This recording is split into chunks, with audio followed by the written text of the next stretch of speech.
I'm here to serve. I'm not here for myself. I'm not here for, you know, but I really think that there are many things that I could do.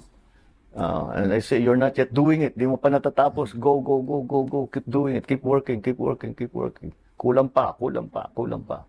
Malakasan mo ng tama nitong si Ngagva. You're here to serve. To serve ano? To serve Kukina. Para sa barkada. Para sa asawa. At para sa mga junakis. Or you're here to serve the Paula. Dahil mag-iihaw ka ng bangus. Di ba? Binabalot sa Paula yung bangus. Ano ba? You're here for the people. Kasi if you are here to serve the people, then you are not doing the right thing. Why? Bakit ko nasabi? Kasi kung talagang nagsaserve ka sa taong bayan, sa bayan mismo, edi sana masayang tao. Hindi sana ganito kalugmok ang Pilipinas. Hindi sana galit, okay, ang mga Pilipino sa'yo. Ang trust rating mo sana, hindi negative 3. O hindi sasadsad hanggang sa impyerno. Dinaig mo pa si Satanas eh. Alam mo, the way I look at it, no, yung sinasabi mo, parang ang kausap mo, hindi naman taong bayan. Parang kausap mo yung mga kasindikato mo, your family and friends. Alam ko marami pa akong magagawa. Kaya lang kulang pa. I have to work hard. Kulang pa. Putang ina, ano ba yung kulang pa? Kulang pa yung kinuha nyo? Kulang pa yung ninakaw nyo? Putang ina, malulumpo na yung Pilipinas. Hirap na yung mga Pilipino. Kayo lang yung masagana. Diba? Ano bang kulang pa? Ano pa bang dapat mo pang gagawin? Hanggang kailan ka magsaserve? Diba? Sa mga tropa mo, sa pamilya mo, sa mga kasindikato mo.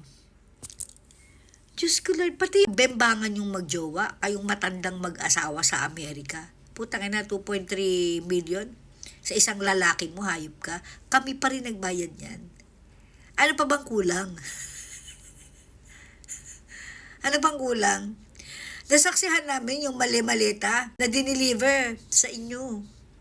Kita mo si Saldico, lahat ng mga binanggit niyang pangalan, nawala na, maliban sa'yo. Diba? Si Gutesa, pinatotohanan ni Saldico, sinabi ni Gutesa na totoo ito. Nagde-deliver nga siya ng mali-malitang kwarta.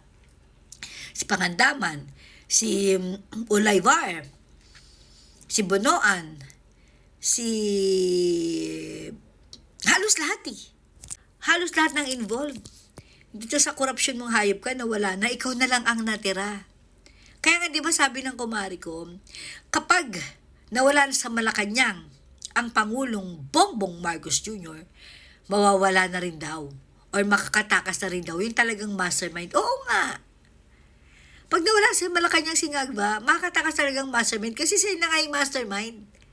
Lahat niya nawala ni. Ultimo sila Kimburat, nawala na.